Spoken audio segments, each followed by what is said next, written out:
Good afternoon. I'm Imogen Bakra and welcome to this COP26 debrief, giving you bite-sized insight on the latest COP26 discussions and developments. Yesterday was Energy Day, where the discussions focused on the measures needed to accelerate the global transition to clean energy.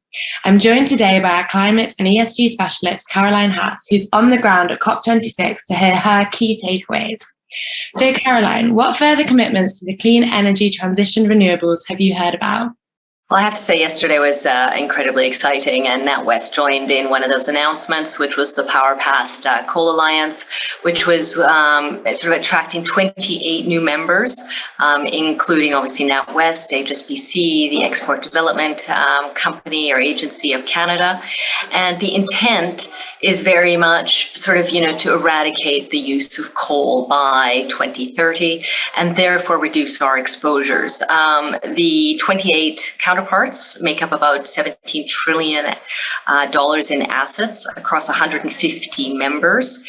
And, it's very much focused on stopping lending to those sectors and that we will be phasing that out. We had obviously made that announcement anyway, unless there was a credible transition plan by the end of 2021.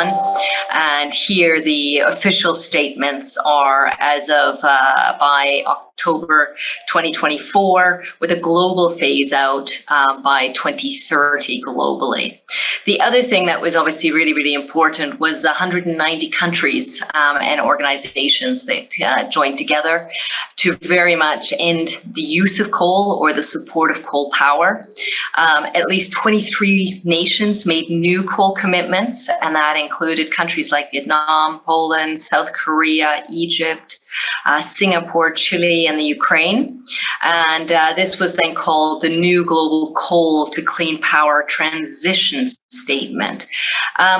Unfortunately, there's always some slight sad points to this, that neither China nor the US joined that force. But obviously, we hope that in the future they will reconsider. The other one was that 25 countries said that they will end international public support for unabated fossil fuels by the end of 2022, which again is great because it's coming up so quickly.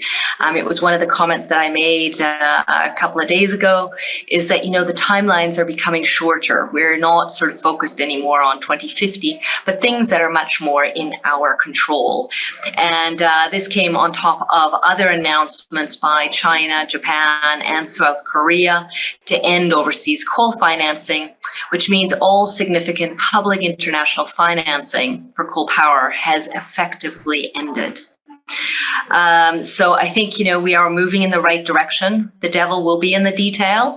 And obviously, it will now be to actually deliver those commitments versus just making the statements. Sure. So are there any other kind of emerging clean energy trends or new technology that you've been hearing about? So yes, so it's fascinating. I think it's great to see hydrogen is very much being talked about actively. Obviously, green hydrogen is the goal where you use renewable energy to produce that hydrogen versus gas or natural gas. Actually, as you walk through the facilities here or the conference center, you will see a hydrogen-powered ambulance. At our event yesterday, there was a small hydrogen car that was put on display in front of the terracotta exhibit. So you can really feel there's sort of excitement around hydrogen. At a table that I was at, there was definitely that discussion, the tension to some extent between electricity or e-vehicles, electrical vehicles, and hydrogen-powered vehicles.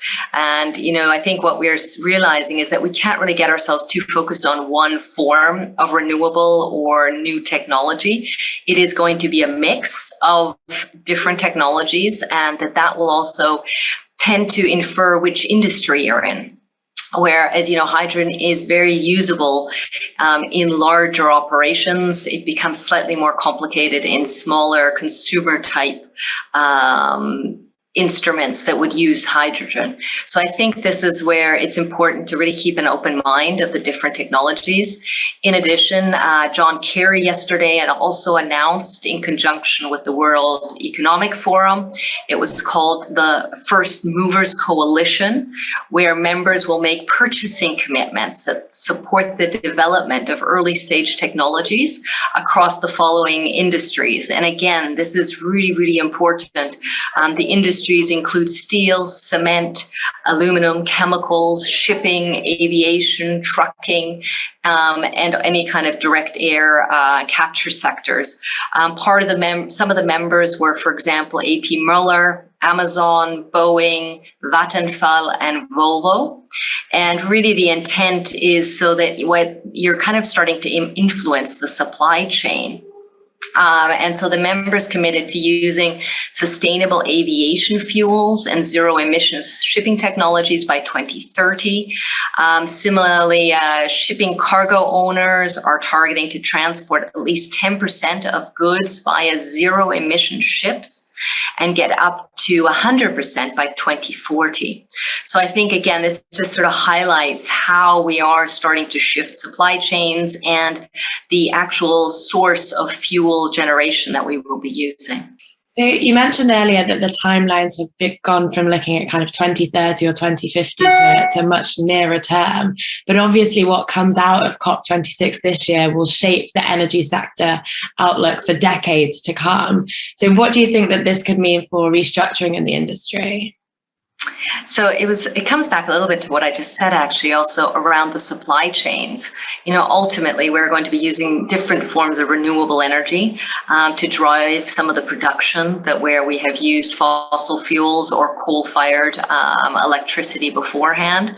And so this switch is going to have a huge impact on the type of jobs, the skills, the university courses that students will be going to. There's going to be a serious change throughout the system. It's like Alison Rose refers to, it's the rewiring of the global economy. And I think we really can sort of highlight that across this. This will have enormous implications. In addition, yesterday there were discussions around the carbon markets, and it was specifically focused on Article 6 of the Paris Agreement. And it's interesting because obviously that's another new sector that's going to develop, is a much more liquid, fluid carbon market globally. And the negotiations actually were discussing where if a percentage of the trading revenues would actually be sort of granted to poor countries for their transition to kind of adaptation and mitigation tools to combat climate change.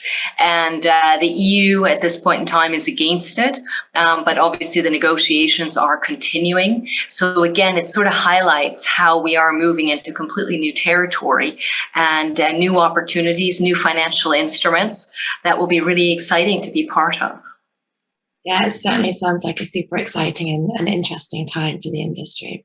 All right, well, that's all for this COP26 videocast. Thank you, Caroline, for those fresh insights from COP26, and thank you, viewers, for joining us. Just a reminder that if you'd like more views and actionable ideas on the trends shaping the business landscape, please subscribe to our social channels. See you again soon.